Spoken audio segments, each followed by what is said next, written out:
Welcome back ناظرین. Programme رحمت سحر میں ہم بات کر رہے تھے کہ مسلک کوئی بھی ہو، فرقہ کوئی بھی ہو، ایمان کوئی بھی ہو یا مذہب کوئی بھی ہو، حقوق العباد ایک فرض ہے.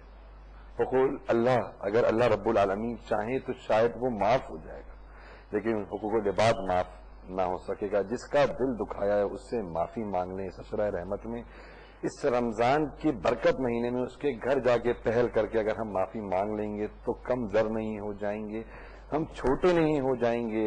معافی مانگنے والا رب العالمین رب کائنات کے آگے بڑا ہوتا ہے. اور علماء سے میں بریک میں اور اس پروگرام کے وقت کے اندر بات کر رہا تھا تو علامہ صاحب نے فرمایا کہ رب العالمین کی بارگاہ میں وہ شخص سب سے بڑا شخص ہے جو اللہ کی مخلوق سے اگر ناراضگی ہے تو اگر پہل کرے معافی میں تو معافی مانگ لے اور سامنے والا مسکرا کے معافی قبول بھی کرے تو دونوں اللہ کے دیار میں انشاءاللہ جنت میں داخل ہونے کا راستہ تیار کر لیتے ہیں. میں مفتی مجاہد نبی صاحب سے پوچھتا ہوں، مفتی صاحب مجھے یہ بتائیں کیا حقوق العباد کی قرآن و حدیث میں کیا اہمیت ہے؟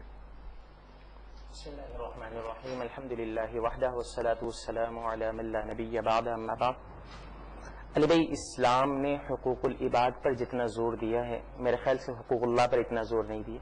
سید عالم صلی اللہ علیہ وسلم جب مدینہ منورہ تشریف لائے اور آپ علیہ الصلوۃ والسلام نے جب پہلا خطبہ ارشاد فرمایا تو اس کے الفاظ کچھ یوں تھے کہ یا ایھا الناس افشوا السلام واطعموا الطعام وصلوا الارحام وصلوا باللیل والناس نیام ادخلوا الجنۃ بسلام. یہاں پر سید عالم صلی اللہ علیہ وسلم نے خطبہ دیتے ہوئے ارشاد فرمایا کہ اے لوگو سلام کو پھیلاؤ، واطعموا الطعام بھوکوں کو کھانا کھلاؤ، وصلوا الارحام رشتہ داریوں کو جوڑو، وصلوا باللیل والناس نیام اور اس وقت اپنے رب کی بارگاہ میں کھڑے ہو جس وقت سارے کے سارے لوگ سو رہے ہوں. یہاں پر سید عالم صلی اللہ علیہ وسلم نے جو ترتیب بیان فرمائی اس کے اندر سے 3 حقوق العباد بیان فرمائے. پہلا افشوا السلام، لوگوں میں سلام پھیلانا، یہ بھی حقوق العباد ہے. سید عالم صلی اللہ علیہ وسلم کی ایک اور روایت آتی ہے جس میں سید عالم صلی اللہ علیہ وسلم نے ارشاد فرمایا کہ لوگوں تم اس وقت تک کامل مومن نہیں ہو سکتے جب تک کہ آپس میں محبت نہ رکھو. اور پھر آپ علیہ الصلوۃ والسلام نے فرمایا کہ کیا میں تمہیں بتاؤں کہ کس چیز سے آپس میں محبت بڑھتی ہے؟ صحابہ نے کہا بلا یا رسول اللہ، یا رسول اللہ ضرور بتلائیے. آپ علیہ الصلوۃ والسلام نے فرمایا افشوا السلام بینکم، آپس میں سلام کو رواج دو. یہ سلام ایک ایسا ذریعہ ہے جو آپس میں محبتوں کو فروغ دیتا ہے، نفرتوں کو ختم کرتا ہے اور آپس میں رشتوں کو مضبوط سے مضبوط تر کرتا ہے. سید عالم صلی اللہ علیہ وسلم نے جو پہلا لفظ ارشاد فرمایا پہلے خطبے کے اندر وہی تھا کہ افشوا السلام. دوسرا تھا اطعموا الطعام، یہ بھی حقوق العباد جو ہم اپنے نبی کی ادا پہ، نبی کی ادا پہ کہ چھوٹی چھوٹی نیکیاں اپنے امت کو بتا رہے ہیں. اور علی بھائی یہاں پر میں ایک اور حدیث سنانا چاہوں گا اپنے ناظرین کو کہ سید عالم صلی اللہ علیہ وسلم نے ایک اور حدیث میں آپ علیہ الصلوۃ والسلام نے ارشاد فرمایا کہ من سرہ ان یبسط له فی رزقہ وینسأ له فی اثرہ فلیصل رحمہ. آپ علیہ الصلوۃ والسلام نے فرمایا کہ جو شخص اس بات کو پسند کرتا ہے کہ اس کی عمر کے اندر برکت دی جائے اور اس کے رزق میں وسعت دی جائے، اس کو چاہیے کہ وہ رشتہ داریوں کو جوڑنے کا اہتمام کرے. حقوق العباد کی بات کی آپ علیہ الصلوۃ والسلام ہمیشہ حقوق العباد کی بات کی. اسی لیے آپ علیہ الصلوۃ والسلام کو وما ارسلناک الا رحمۃ للعالمین کا خطاب بھی اللہ رب العالمین کی طرف سے عطا کیا گیا کیونکہ آپ علیہ الصلوۃ والسلام ساری کائنات کے لیے رحمت بن کر آئے. اور آپ علیہ الصلوۃ والسلام نے بے شمار ایسے احادیث کے اندر واقعات بیان فرمائے کہ بسا اوقات حقوق اللہ کو ضائع کرنے کے باوجود اللہ رب العالمین نے کسی کی مغفرت صرف حقوق العباد کے اوپر کر دی. بخاری شریف کی روایت ہے آپ علیہ الصلوۃ والسلام نے ارشاد فرمایا کہ بنی اسرائیل کی ایک بری عورت تھی، راستے میں جا رہی تھی، پیاسے کتے کو دیکھا، اپنے جو ہے وہ خمار کے ذریعے سے اپنی اوڑھنی کے ذریعے سے پانی نکالا، اس پیاسے کتے کو پلایا. اللہ رب العالمین نے اسی ادا کے اندر مغفرت فرمائی. اور آپ علیہ الصلوۃ والسلام سے پوچھا گیا کہ یا رسول اللہ ایک شخص نمازیں پڑھتا ہے لیکن پڑوسی اس سے تنگ ہے، اس کے بارے میں کیا حکم ہے؟ آپ نے فرمایا یہ شخص جنتی نہیں ہے جو اپنے پڑوسی کو تنگ کرتا ہے. اور ایک حدیث میں آپ علیہ الصلوۃ والسلام نے ارشاد فرمایا کہ واللہ لا یؤمن واللہ لا یؤمن واللہ لا یؤمن، اللہ کی قسم وہ مومن نہیں ہو سکتا، وہ مومن نہیں ہو سکتا، وہ مومن نہیں ہو سکتا کہ جس کا اپنا پیٹ بھرا ہوا ہو اور پڑوسی بھوکا ہو. اللہ اکبر. ناظرین آپ نے سنا کہ ارشاد باری تعالیٰ، ارشاد رب العالمین کے محبوب کا ایک ارشاد آیا کہ وہ مومن نہیں ہو سکتا کہ جس کا پڑوسی بھوکا ہو.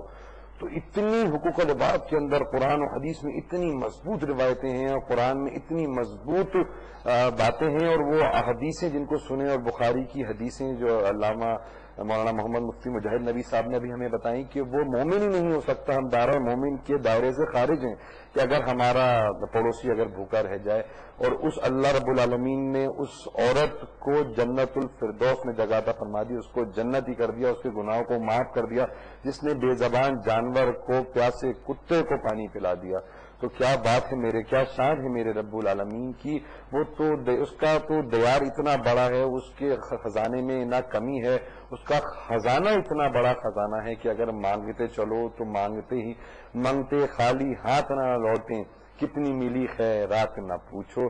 تو مفتی صاحب، میں آپ سے تو بات ہوئی، اور علامہ صاحب سے میں یہ پوچھوں، کیا علامہ صاحب اہل بیت میں بھی حقوق العباد کے بارے میں کوئی اہمیت ہے، یا امام جعفر صادق علیہ السلام نے اپنا حقوق العباد کے بارے میں کچھ بتایا یا کچھ فرمایا؟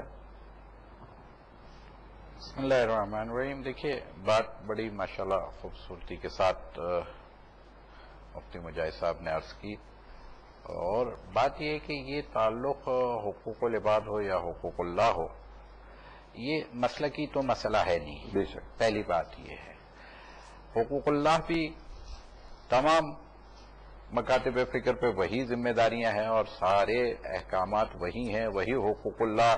ہر مسلک اس کو اپنے انداز تو یقیناً فرق ہو سکتا ہے کہ کسی نے کسی انداز سے اور کسی نے کسی انداز کو اس میں اپنایا، لیکن ذمہ داریاں جو مسلمہ ہیں وہ ختمی مرتبت نے ہم سب تک پہنچائی، اور اس کے اوپر عمل ہو رہا ہے.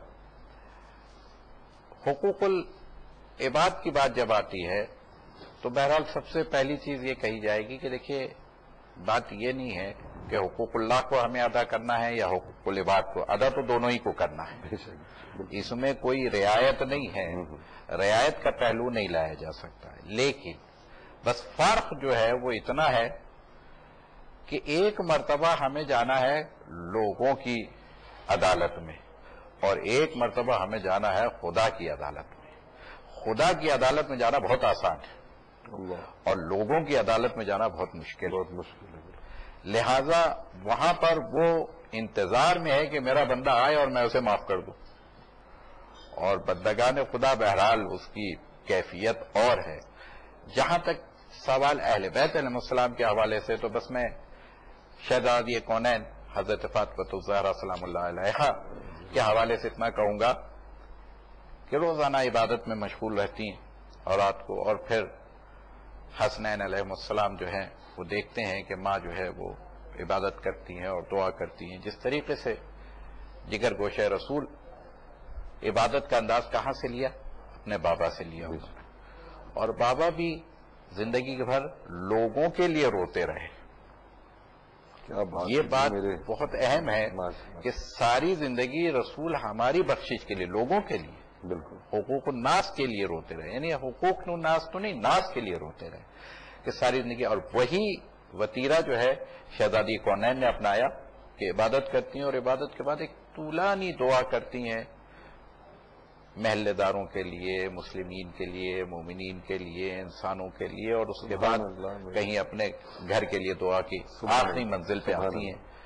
تو امام حسن نے سوال کر دیا، مادر گرامی، ہم روز آپ کو دیکھتے ہیں آپ عبادت کرتی ہیں، اور عبادت کے بعد جو ہے آپ ایک طولانی دعا کرتی ہیں، اور دعا میں بھی پھر آپ دوسروں کو بہت زیادہ شامل کرتی ہیں، اپنے گھر اور اپنے گھر والوں کے لیے بہت کم دعا کرتی ہیں.